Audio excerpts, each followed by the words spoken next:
dreary, rainy night in November or December in some strange neighborhood when it has grown dark early and all round me everyone is home or hurrying home and I'm out under the street lamps like a ghost. It gives me a strange thrill, and as I pass, I love to look in at windows and imagine the warmth and coziness of other people's lives. I feel somehow as though I carry my own house with me, like a snail does, my own shell spiraling down from childhood. I'm like a snail in an overcoat, wandering the streets of a dreary night.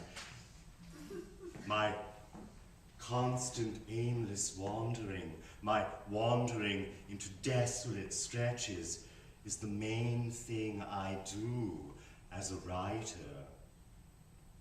It's kind of amazing I didn't wind up an absolute hermit peering out the windows of the house on 10th Street, but I didn't.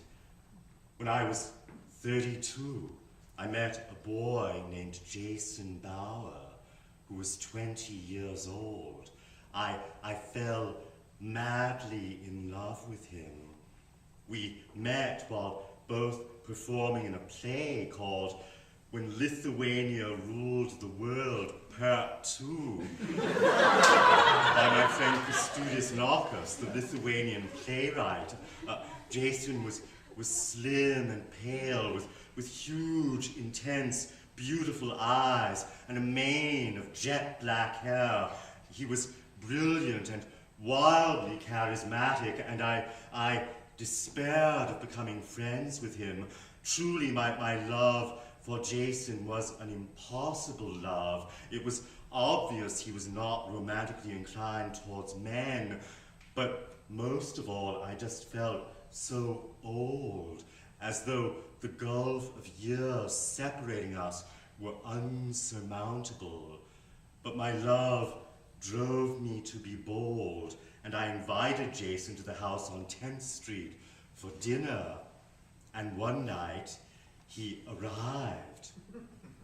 I was terribly worried about how he and Helen would get along, but they seemed to hit it off instantly, and we were all three upstairs, drinking together in our big back room, surrounded by all Helen's portraits that looked down on us from all the walls, and Helen and I were beginning to cook dinner, when suddenly, after just 2 glasses of wine, Jason seemed to enter into this kind of trance in which very slowly and gracefully, as though hypnotized, as though he were performing some hypnotized dance, he removed his shoes and his socks, and he flung them into a corner of the room, and still very slowly and gracefully, still as though hypnotized, but utterly innocently, as though he were completely unaware of our presence, he removed his shirt and his trousers, and he flung them into another corner of the room, and then he lay down on his back in the middle of the floor, and he fell instantly into a deep sleep. He was naked except for his undies.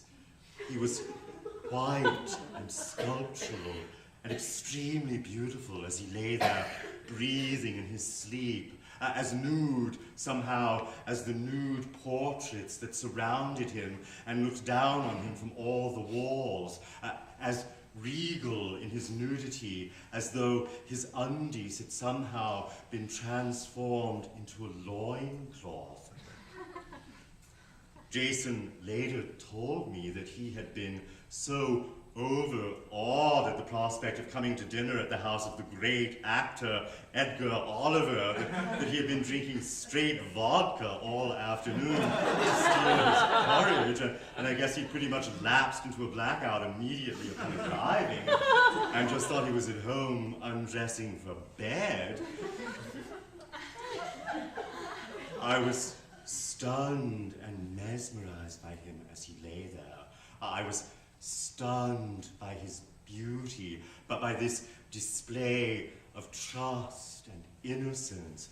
I felt somehow as though Jason were unwittingly enacting before me and my sister all the secrecy and desperation of my desire for him.